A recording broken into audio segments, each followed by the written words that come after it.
Baik, shalom teman-teman semua. Selamat hari Minggu. Kita kembali beribadah hari ini luar biasa. Sebentar kita akan mendengarkan firman Tuhan. Mari kita berdoa terlebih dahulu. Mari kita berdoa. Bapak, kami bersyukur kalau siang ini kami boleh beribadah bersama-sama di tengah-tengah pandemik ini. Kami tahu Tuhan kami Tuhan yang baik, Tuhan yang luar biasa, Tuhan yang selalu menyediakan buat kami setiap keperluan kami. Siang ini kami mendengarkan firman-Mu Tuhan, firman yang menghidupkan kami, firman yang membuat kami kenyang secara rohani Tuhan, yaitu firman-Mu sendiri. Oleh karena itu kami berdoa Tuhan, biarlah hati kami menjadi tanah yang gembur, tanah yang siap untuk ditaburi oleh firman Tuhan. Berbicaralah Engkau Tuhan, kami siap untuk mendengarkan firman-Mu. Di dalam nama Tuhan Yesus kami boleh berdoa. Haleluya. Amin. Amin. Baik teman-teman, hari ini kita akan belajar kebenaran firman Tuhan tentang role model. I am a role model ya. Ada banyak orang bilang seperti ini, kalau saya sudah dewasa, saya sudah tua, saya bisa jadi teladan buat banyak orang. Orang yang lebih tua selalu bilang bahwa dia bisa jadi teladan buat orang yang lebih muda. Ya, kita mau belajar sama-sama hari ini. Kalau teman-teman tahu ada sebuah kalimat atau sebuah perkataan ya yang dikatakan jangan panggil saya anak kecil. Pernah dengar ya? Tahu ya teman-teman ya?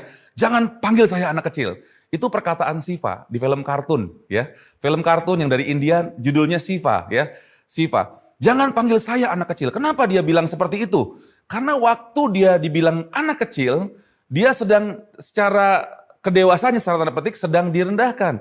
Pengalamannya dianggap sedikit, tidak bisa menjadi contoh, ya, tidak bisa melakukan apa-apa. Dan ketika seorang yang lebih dewasa bilang anak kecil, maka dia menganggap bahwa diri dia lebih hebat daripada orang muda tersebut.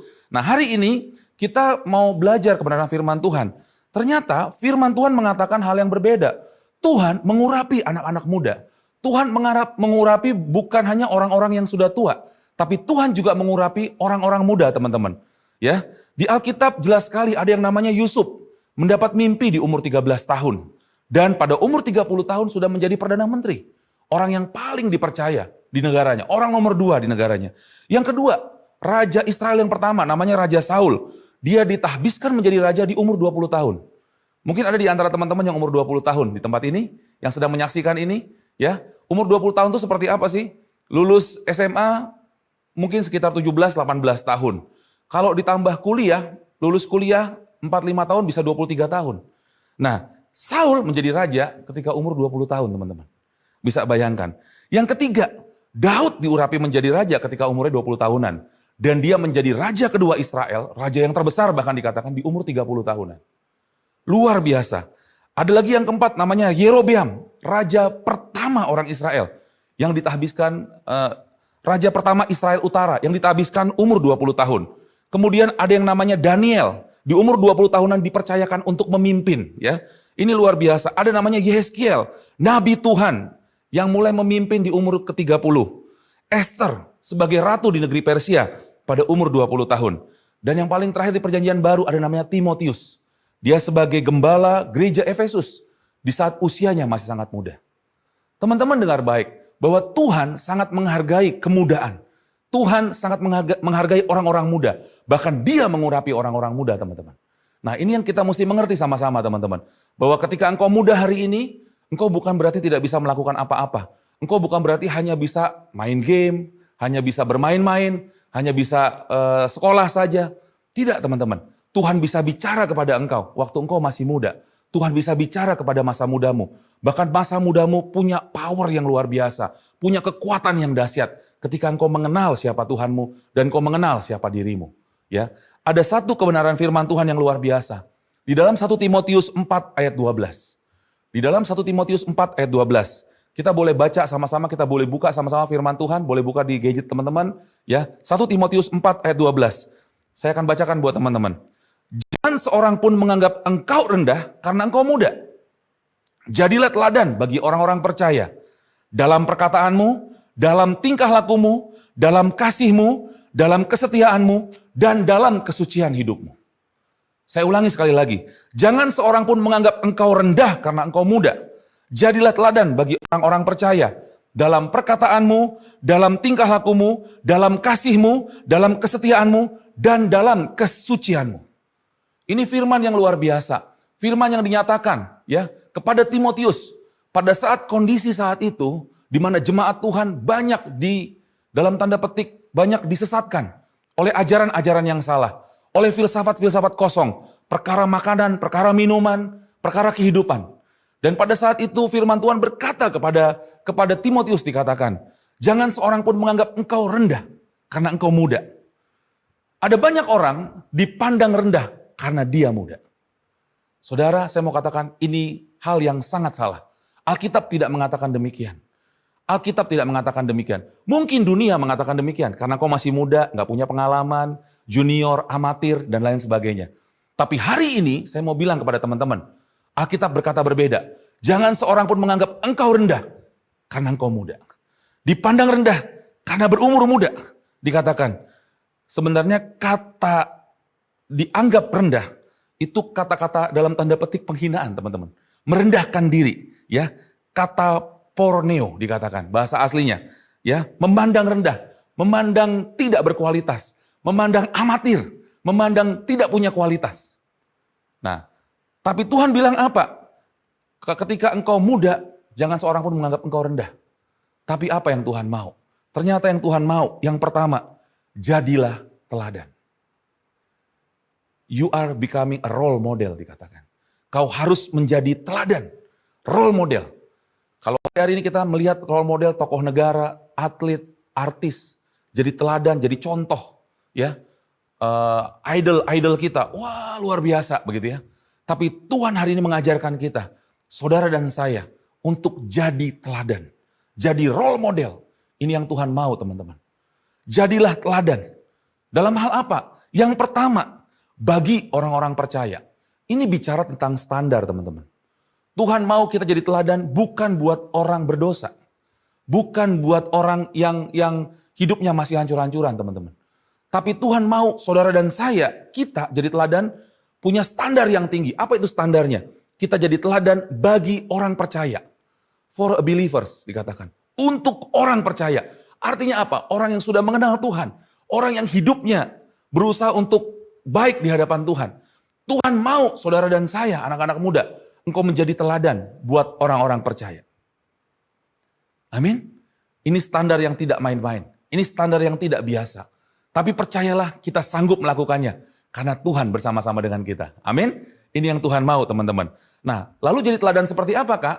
Yang pertama, jadi teladan dalam hal perkataan. Ini yang perlu kita perhatikan baik-baik, teman-teman. Kenapa? Karena anak-anak muda seringnya problem di sini nih, perkataan. Ngomong nggak ada remnya kadang-kadang, gitu ya. Nggak ada palangnya, gitu ya. Ngomong bisa sembarangan saja. Ketika dia bertingkah laku atau berkata-kata di sosial media, seenaknya saja. Tapi Tuhan mau, ya, jangan seorang pun menganggap engkau rendah karena engkau muda. Tapi jadilah teladan dalam hal apa? Perkataan. Nah, hal yang luar biasa apa? Kata perkataan di sini dalam bahasa aslinya menggunakan kata logos. Sesuatu yang dikatakan. Sesuatu yang keluar dari batin kita, dari hati kita. Ya, itu yang seperti firman Tuhan. Perkataan yang seperti membangun orang lain. Itu yang Tuhan mau. Setiap perkataan yang keluar dari mulut kita adalah logos. Setiap perkataan yang keluar dari mulut kita itu memberkati orang lain. Tuhan mau kita menjadi teladan dalam hal itu. Tuhan mau kita berhati-hati dengan perkataan kita. Dan setiap perkataan yang keluar dari mulut kita, itu menjadi berkat buat banyak anak-anak muda. Amin. Itu yang pertama, menjadi teladan dalam hal perkataan. Yang kedua, menjadi teladan dalam hal apa? Menjadi teladan dalam hal tingkah laku. Ya, perilaku, tindak tanduk kita. Apa yang kita lakukan dalam kehidupan kita. Orang akan lihat apa yang kita kerjakan dalam hidup kita. Orang akan melihat kita. Oleh karena itu firman Tuhan berkata, jadilah teladan bagi orang percaya dalam hal apa? Tingkah laku kita. Dalam bahasa aslinya menggunakan kata behavior. Behavior bahasa Inggrisnya manner of life dikatakan. Perilaku kita, tingkah laku kita, kebiasaan kita, karakter kita, itu menjadi teladan, teman-teman. Ini yang Tuhan mau. Kita sama dimanapun kita berada. Kita sama saat kita ada di rumah, saat kita ada di sekolah, saat kita ada di lingkungan kita. Kita bukan orang yang jaim. Kita bukan orang yang bermuka dua. Ya, kita bukan orang yang menggunakan topeng. Di depan teman-teman kita baik. Tapi di rumah kita begitu galak. Kita galak sama kakak kita, sama adik kita. Kita galak sama orang tua kita. Ya, Di luar rumah, di pelayanan perkataan kita baik sekali, halus sekali, lembut sekali. Tapi di rumah perkataan kita begitu kasar. Tidak demikian teman-teman. Tuhan mau kita jadi teladan dalam tingkah laku kita. Ini poin yang kedua. Poin yang ketiga, Tuhan mau kita jadi teladan dalam hal kasih. Love, bahasa aslinya agape, kasih yang tanpa syarat. Kita mengasihi bukan karena kita mau ngambil sesuatu. Kita mengasihi bukan karena ada maksud tertentu. Karena ada udang di balik batu. Tidak teman-teman. Tapi kita mengasihi karena apa? Kita mengasihi karena kita tahu kita sudah dikasih oleh Tuhan lebih dahulu. Kasih Tuhan begitu berlimpah-limpah buat kita. Sehingga kita tidak bisa menahan diri kita untuk mengasihi banyak orang. Mengasihi banyak orang. Mengasihi banyak orang. Ini yang Tuhan mau teman-teman. Ya, kita menjadi teladan dalam kasih. Mungkin gak mudah. Kita menjadi teman ketika ada saudara kita, teman kita, sahabat kita yang sedang ada dalam masalah. Kita ada di samping dia. Mungkin kita belum bisa bantu secara finansial atau apapun. Tapi kita bersama-sama dengan mereka. Kita menjadi sahabat ketika ada teman-teman yang butuh pertolongan. Kita ada bersama-sama dengan mereka. Itu teladan yang Tuhan mau. Menyatakan kasih kita kepada dunia ini. Menyatakan kasih kita kepada banyak orang. Sehingga apa? Sehingga mereka melihat kemuliaan Tuhan melalui hidup kita teman-teman. Itu yang ketiga. Hal yang keempat, yang Tuhan mau kita menjadi role model atau menjadi teladan dalam hal apa? Dalam hal kesetiaan. Dalam hal kesetiaan. Ini juga luar biasa. Kata kesetiaan bahasa Inggrisnya itu faith. Atau bahasa Indonesia itu iman. Bahasa aslinya pakai kata pistis. Sama sekali dengan kata-kata iman, teman-teman. Nah, hal yang keempat yang Tuhan mau. Kesetiaan kita itu bicara tentang iman. Kepercayaan kita. Bahwa kita setia, kita nggak akan melanggar perjanjian kita. Kita akan jadi orang yang bertanggung jawab untuk setiap perjanjian kita. Kita akan menjaga hidup kita. Kita akan menjaga masa depan kita. Kita akan menjaga hubungan kita. Karena apa? Seperti faith tadi. Seperti iman dikatakan. Tuhan mau kita jadi orang-orang yang setia. Kita bukan hanya orang yang mau mengambil keuntungan dari orang lain.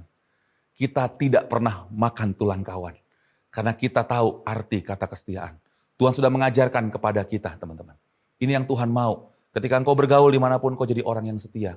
Setia dalam hal kebenaran teman-teman. Amin. Ini yang Tuhan mau. Waktu engkau lakukan dengan setia, saya mau katakan teman-teman, kau akan lihat Tuhan yang hebat, Tuhan yang dahsyat, Tuhan yang besar itu nyata dalam hidupmu. Itu hal yang keempat dikatakan. Dan hal yang kelima, ini yang paling luar biasa. Dan saya datang sama Tuhan, saya tanya, kenapa Tuhan minta contoh ini? Ya, kita menjadi teladan dalam hal kesucian hidup. Hakneia, bahasa aslinya. Bahasa Inggrisnya purity. Pure. Kesucian hidup, itu hal yang penting buat anak-anak muda. Saya mau bilang sama teman-teman, ya, ada banyak orang yang semakin dewasa, semakin tua kompromi dengan kesucian hidup. Dan dia bisa menutupi semuanya itu, dengan baik bahkan.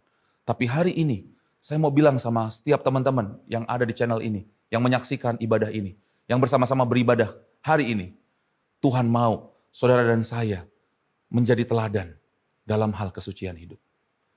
Standarnya bukan standar orang yang belum kenal Tuhan. Standarnya bukan standar orang dunia. Tapi standar minimalnya orang percaya. Terhadap orang yang beriman dikatakan. Standar yang tinggi tentang kesucian hidup. Teman-teman, ini yang Tuhan mau. Engkau adalah role model. Setiap kita adalah role model teman-teman. Tuhan mau kita jadi teladan. Supaya apa? Supaya ada banyak orang melihat kemuliaan Tuhan. Ya, kemuliaan Tuhan nyata buat setiap kehidupan kita. Amin. Ini yang Tuhan mau teman-teman. Nah selanjutnya, anak muda dan mukjizat. Kita melihat ada begitu dekat hubungan antara anak-anak muda dan mukjizat. Ya, mungkin kita berpikir, mukjizat hanya buat hamba-hamba Tuhan. Mukjizat hanya buat orang-orang yang sudah lama di dalam Tuhan. Teman-teman tidak, ada begitu banyak contoh mukjizat yang dilakukan baik oleh anak-anak muda atau bersama dengan anak-anak muda. Ya, saya akan tunjukkan dua contoh masing-masing di Perjanjian Lama dan di Perjanjian Baru. Di Perjanjian Lama, ya, ada dua contoh. Contoh yang pertama, anak dan janda miskin yang berjumpa dengan Elia. Dia mengalami dua mukjizat. Pada saat itu, ya, sedang mengalami kekeringan yang begitu luar biasa. Tuhan bicara kepada Elia, ya, di Sungai Kerit, ayo pergi, ya, pergi ke kota, ketemu nanti dengan seorang janda. Mereka akan berikan kamu makan, mereka akan berikan kamu air dikatakan, ya. Nah, waktu ketemu dengan seorang janda ini apa yang terjadi? Yang terjadi, janda ini bilang begini sama Elia, saya hanya punya tepung sedikit dan minyak sedikit. Kalau saya akan buat ini jadi makanan. Saya akan makan bersama dengan anak saya, dan habis itu kami akan mati. Lalu Elia bilang apa sama janda ini? Dia bilang, baik ibu, buatkanlah roti itu. Dengan tepung yang sedikit, dengan minyak yang sedikit, kemudian berikan sedikit kepada saya. Setelah itu, ibu dan anak boleh makan.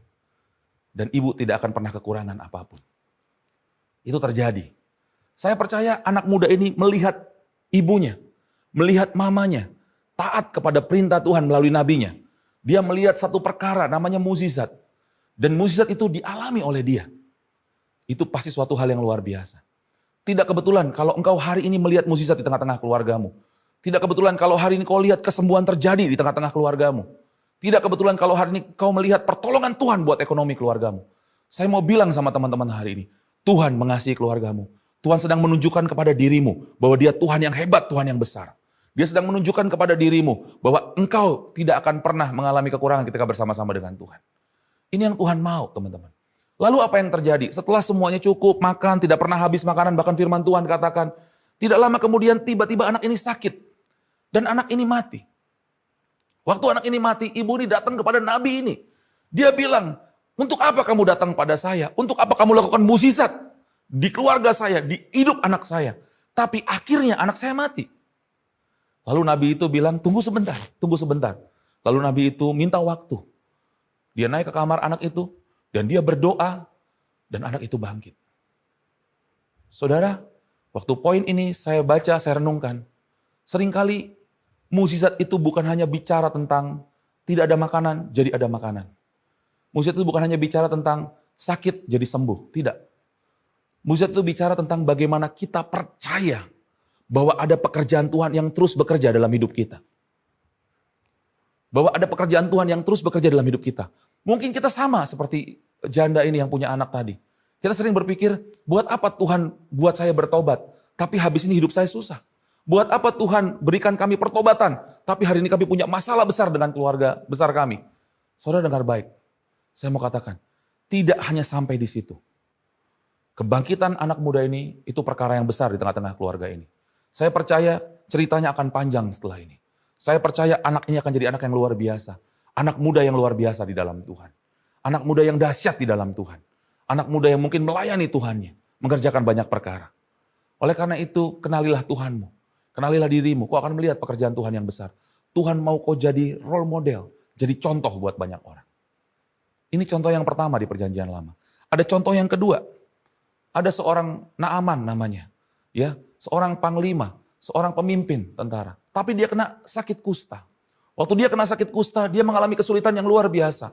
Dia mengalami penderitaan yang begitu luar biasa. Tapi ada seorang anak yang melayani istri Naaman. Dia hanya bilang kepada istri Naaman, pergilah ke nabi itu. Pergilah ke nabi itu. Seorang anak muda, seorang anak yang tidak diperhitungkan, seorang anak yang tidak didengar harusnya perkataannya. Tapi waktu dia datang kepada istri Naaman, ibu, bapak bawa ke nabi itu. Pasti dia akan sembuh. Karena Naaman sudah tidak punya harapan lagi, dia menderita dengan sakitnya, lalu dia mendengar perkataan istrinya. Istrinya bilang, kita harus pergi ke nabi sana. Dan dia pergi ke nabi tersebut. Dan nabi tersebut menyuruh dia pergi ke sungai untuk mencelupkan dirinya. Beberapa kali. Dan pada saat dia naik dari sungai tersebut, apa yang terjadi? Naaman sembuh dari kustanya. Teman-teman dengar baik. Naaman tidak akan pernah sembuh kalau istrinya tidak mendengar perkataan seorang muda. Seorang muda ini punya peran kunci untuk mukjizat terjadi dalam diri Naaman. Mungkin hari ini engkau punya peran kunci untuk mukjizat terjadi di tengah-tengah keluargamu. Mukjizat terjadi di tengah-tengah sekolahmu. Mukjizat terjadi di tengah-tengah komunitasmu. Tuhan mau bicara kepada engkau. Tuhan mau pakai engkau jadi alat di tangan Tuhan. Supaya apa? Supaya pekerjaan Tuhan nyata di dunia ini. Jangan pernah anggap dirimu rendah karena engkau muda. Jangan pernah merendahkan dirimu karena usiamu masih kurang. Dengar baik hari ini teman-teman. Seberapapun usia engkau SMP, mungkin SD atau SMA, Tuhan bisa bicara kepada engkau. Kau sedang kuliah, Tuhan bisa bicara kepada engkau. Tuhan akan bicara kepada engkau. Dan nama Tuhan dipermuliakan. Itu contoh dari perjanjian lama. Ada dua contoh lagi dari perjanjian baru. Yang luar biasa. Ada seorang anak muda di Nain. Ya, meninggal, mati. Waktu dia meninggal dan dia sedang digotong untuk dibawa ke pemakaman, ibunya seorang janda hanya punya anak ini satu. Dia nangis begitu luar biasa. Dan pada saat Tuhan Yesus datang ke kota Nain, dia melihat ada rombongan yang sedang membawa jenazah. Dan dia melihat ibunya nangis. Hatinya penuh dengan belas kasihan. Tuhan Yesus melihat ibunya menangis, dia datang, kenapa? Siapa? Anak saya mati. Anak saya yang satu-satunya dikatakan. Mati. Lalu Yesus bilang, stop sebentar, turunkan.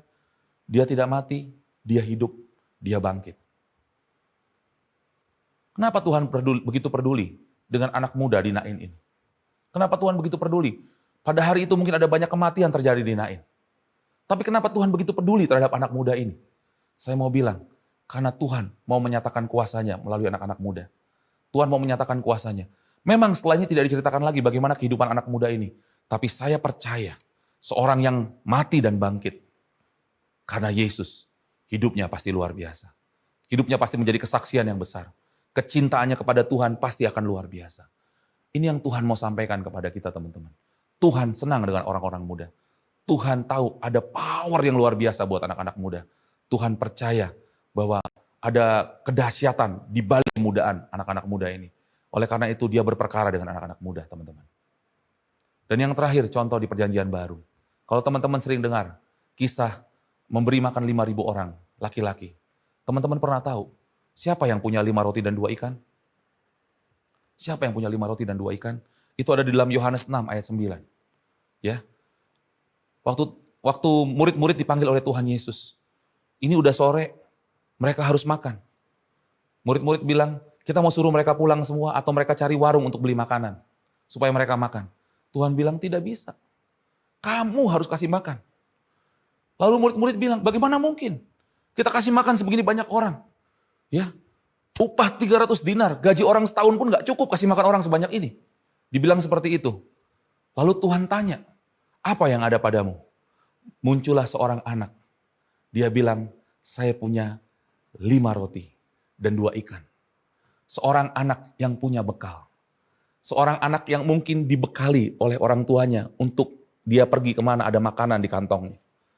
Pertanyaan saya, apakah hanya anak ini yang bawa makanan? Di antara 5.000 orang? Apakah hanya anak ini? Saya tidak yakin teman-teman. Saya tidak yakin. Di antara 5.000 orang pasti ada banyak orang yang bawa makanan. Pasti ada orang yang bawa makanan. Hanya masalahnya satu. Apakah ada orang yang mau memberikan makanannya kepada Tuhan? Untuk diberikan kepada banyak orang lain. Dan ternyata itu adalah seorang anak kecil. Alkitab mencatat anak yang membawa 5 roti dan 2 ikan. Yohanes 6 ayat 9. Nanti teman-teman bisa baca di rumah. Seorang anak membawa 5 roti dan 2 ikan. Waktu itu diserahkan kepada Tuhan. Tuhan mengucap syukur atas setiap makanan itu. Dan memecah-mecahkannya. Setelah itu memberi makan kepada semua orang. Dan sisanya 12 bakul. Teman-teman, ini mukjizat yang luar biasa. Ini fenomenal sekali. Tapi ada satu hal yang sering lupa. Dilakukan oleh seorang anak muda.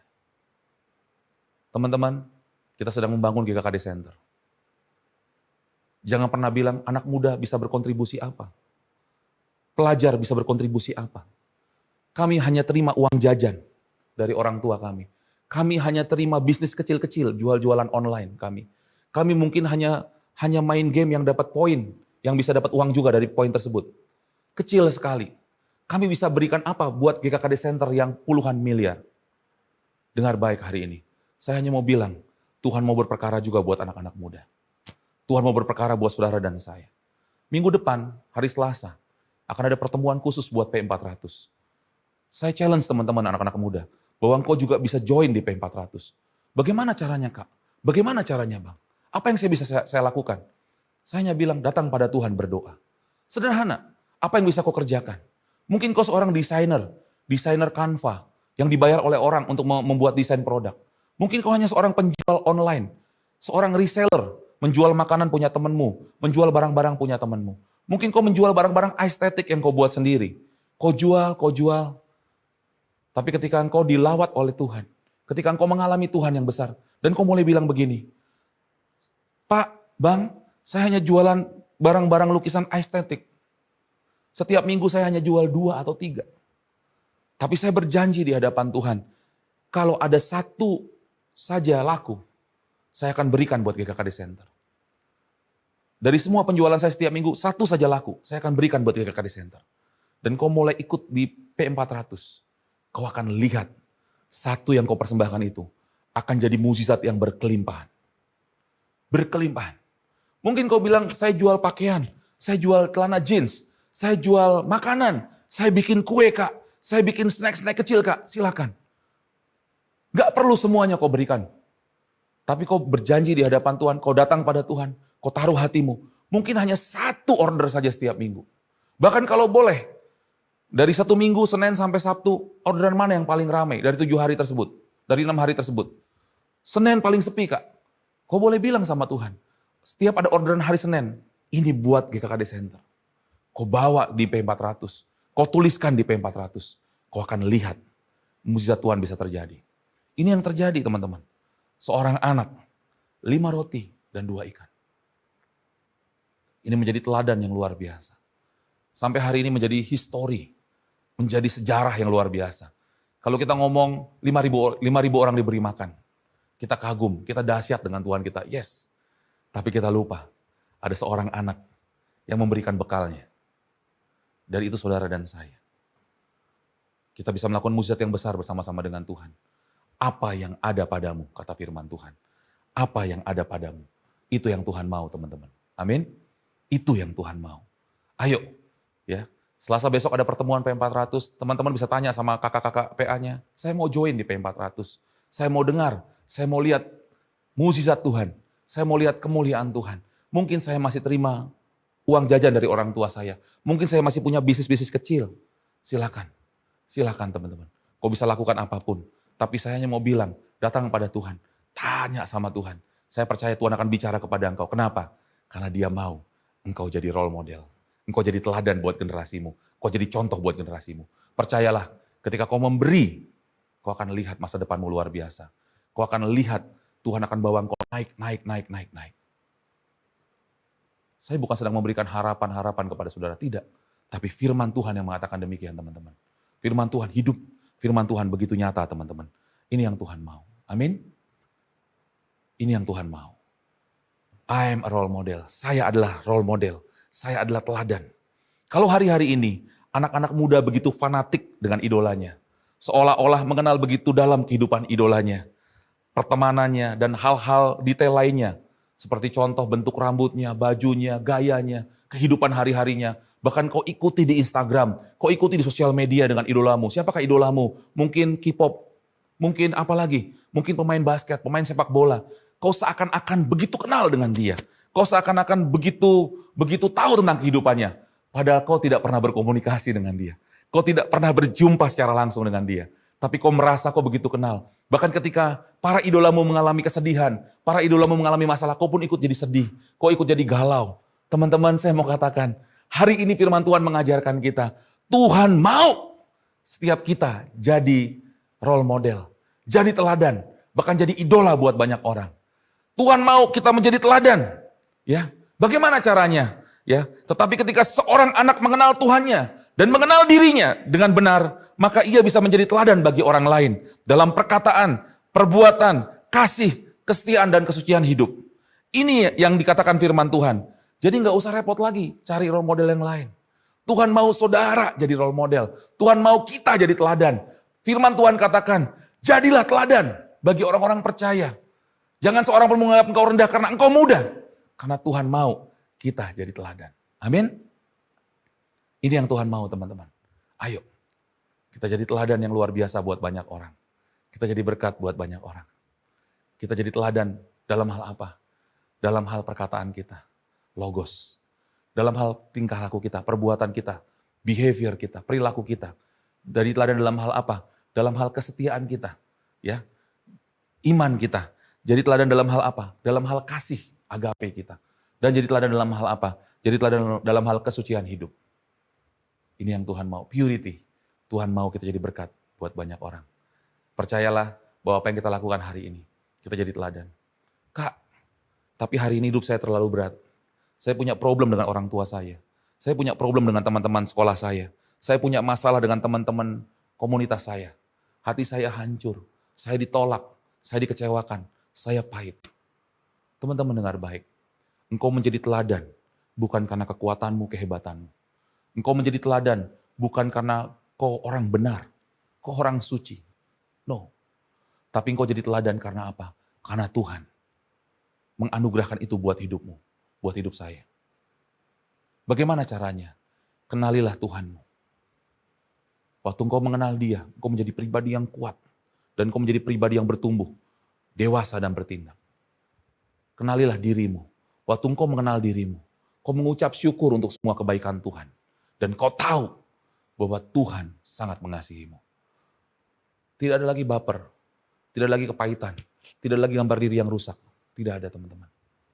Yang ada cuma satu, ucapan syukur kepada Tuhan. Karena kau percaya bahwa Tuhan kita, Tuhan yang luar biasa. Amin. Tuhan yang sangat mengasihimu.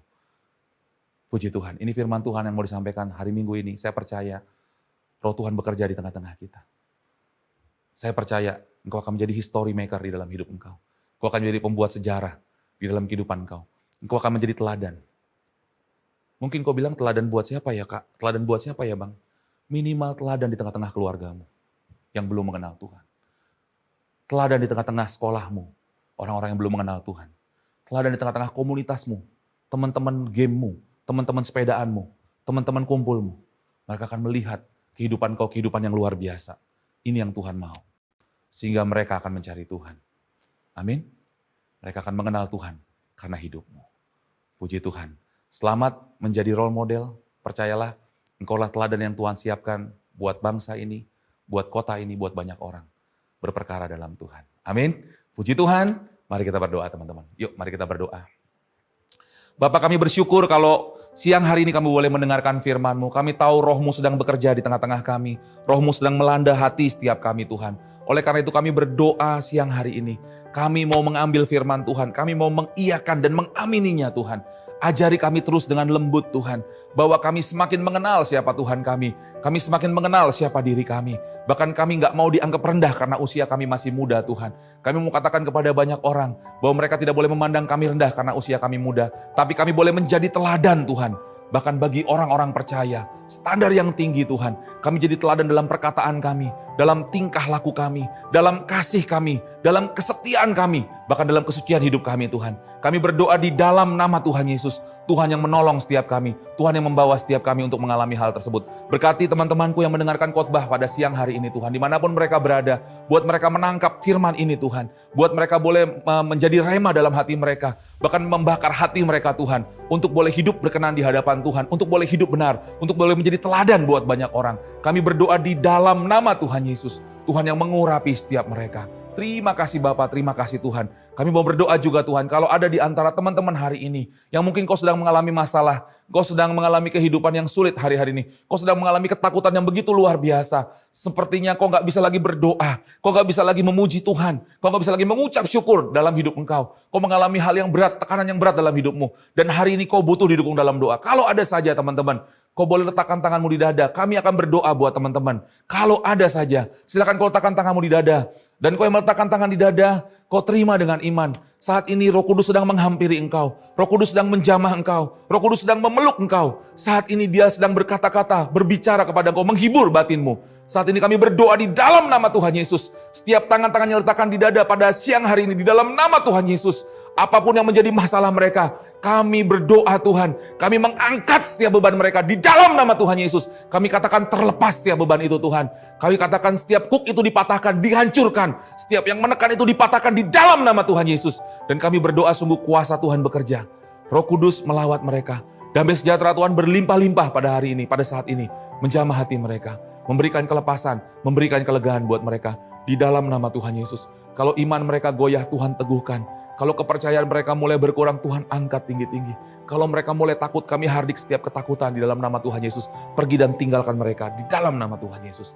Terima kasih Bapak, terima kasih. Kalau mereka sakit hari ini, sembuhkan di dalam nama Tuhan Yesus. Tuhan yang memberikan kesembuhan buat setiap mereka. Terima kasih Bapak, terima kasih Tuhan. Kami mengucap syukur. Kami berdoa juga kalau ada teman-teman yang sampai hari ini kau belum pernah mengenal siapa Tuhanmu. Kau gak tahu kemana engkau setelah engkau mati. Kau gak tahu kehidupan setelah kematian. Hari ini saya mau bilang sama teman-teman, Hanya ada satu jalan kebenaran dan hidup, namanya Yesus. Akulah jalan dan kebenaran dan hidup, kata Tuhan Yesus. Barang siapa yang percaya kepadanya, mengaku dengan percaya dalam hati dan mengaku dengan mulutnya bahwa Yesus adalah Tuhan, maka dia akan diselamatkan. Kalau ada saja teman-teman, engkau yang rindu untuk mengalami kelahiran baru, menerima Yesus sebagai Tuhan dan Juru Selamat pribadi, kau boleh ikuti doa saya. Tuhan Yesus, terima kasih. Kalau hari ini saya dengar Engkau Tuhan yang baik, Engkau Tuhan yang mengasihi saya, Engkau Tuhan yang mati untuk menebus hidup saya, Engkau Tuhan yang bangkit menebus setiap kehidupan saya. Terima kasih Tuhan. Hari ini saya membuka hati saya. Hari ini saya mengundang Kau masuk dalam hidup saya. Hari ini Tuhan, saya mengizinkan Kau menguasai hidup saya, memerintah atas hidup saya, menjadi Tuhan dan Raja buat hidup saya. Mulai hari ini Tuhan, sampai selama-lamanya. Ampuni setiap dosa dan pelanggaran saya. Di dalam nama Tuhan Yesus, saya berdoa. Amin. Amin. Puji Tuhan, engkau yang sudah terima Tuhan Yesus, hari ini teman-teman, engkau butuh dibantu, butuh ditolong, engkau butuh hidup dalam komunitas, engkau boleh hubungi orang-orang yang mengajak engkau untuk beribadah, atau kalau engkau bingung, engkau boleh chatting ke nomor hotline kami di 0822 39 400 400. Sekali lagi, kau boleh chatting kepada nomor hotline kami di 0822 39 400 400 teman-teman. Ya, tetap semangat jadi teladan teman-teman. Ya, sebentar kita akan akhiri ibadah kita hari ini. Mari teman-teman, kau yang ada dimanapun kau berada, kau yang sambil menyaksikan sambil tiduran, kau yang sedang duduk, kau sedang santai hari ini, silakan kau boleh bangkit berdiri. Mari sama-sama kita datang pada Tuhan. Kita mau tutup ibadah kita siang hari ini. Mari kita berdoa. Bapak, kami bersyukur untuk ibadah kami siang hari ini. Ibadah disertai dengan rasa cukup mendatangkan berkat buat setiap kami. Kami diberkati Tuhan. Kami diberkati. Kami mengucap syukur untuk pujian penyembahan. Kami mengucap syukur untuk firman Tuhan. Kami mengucap syukur kalau kami juga boleh memberikan persembahan kami. Kami bersyukur juga boleh menyaksikan kesaksian Tuhan. Terima kasih. Kami tahu Engkau Tuhan yang hidup buat setiap kami Tuhan. Sekalipun kami dalam pandemi, sekalipun kami dalam sekolah online, kami percaya bahwa Tuhan tidak pernah meninggalkan kami. Terima kasih Bapak, terima kasih untuk semua hal yang boleh kami kerjakan sepanjang minggu yang lalu, dan kami berdoa untuk sepanjang minggu ke depan. Kami percaya pertolongan Tuhan, anugerah Tuhan, pemeliharaan Tuhan berlimpah-limpah buat setiap kami. Dan sebentar kami mau akhiri ibadah kami juga mau menerima berkat Tuhan. Mari teman-teman angkat tanganmu, arahkan hatimu kepada Tuhan, dan terimalah berkat Tuhan. Umat Tuhan, kepunyaan Tuhan, kembalilah ke aktivitasmu dan terimalah berkat Tuhan. Tuhan menghadapkan wajahnya kepadamu dan memberikan kau kasih karunia. Tuhan menyinari wajahnya kepadamu dan memberikan kau damai sejahtera. Biarlah berkat daripada Allah Bapa, kasih sayang daripada Tuhan Yesus Kristus, serta pertolongan penghiburan daripada Roh Kudus berlimpah-limpah di dalam kehidupanmu. Apapun yang kau lakukan akan berhasil. Diberkatilah engkau di sekolah online-mu, diberkatilah engkau di kuliah online-mu, diberkatilah engkau di tengah-tengah komunitasmu, diberkatilah engkau di tengah-tengah keluargamu. Kehidupanmu adalah kehidupan yang menjadi berkat bagi banyak orang. Dan melalui hidupmu nama Tuhan dipermuliakan. Diberkatilah orang tuamu, kakak adikmu, diberkatilah pertemananmu, semuanya diberkati, dijagai Tuhan. Dan Dia akan menghalau dari hidupmu segala mara bahaya dan kecelakaan. Di dalam nama Tuhan Yesus kami terima setiap berkat Tuhan. Haleluya, haleluya. Sama-sama kita katakan amin, amin, amin, amin. Puji Tuhan, kita berikan kemuliaan buat Tuhan kita. Sampai berjumpa di ibadah selanjutnya. Tuhan Yesus memberkati.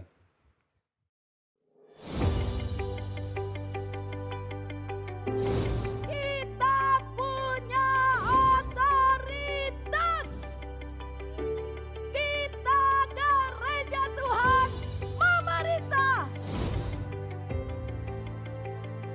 Tahun mujizat Tuhan, tahun miracle Tuhan, tahun kuasa Tuhan dinyatakan, God's Kingdom Authority dinyatakan.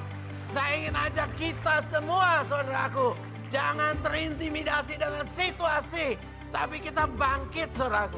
Kita ambil kuasa Tuhan bersama-sama, menyatakan kuasa itu, menggunakan kuasa itu untuk menyetop segala pekerjaan iblis, untuk mengubah keadaan, mengubah bangsa Indonesia.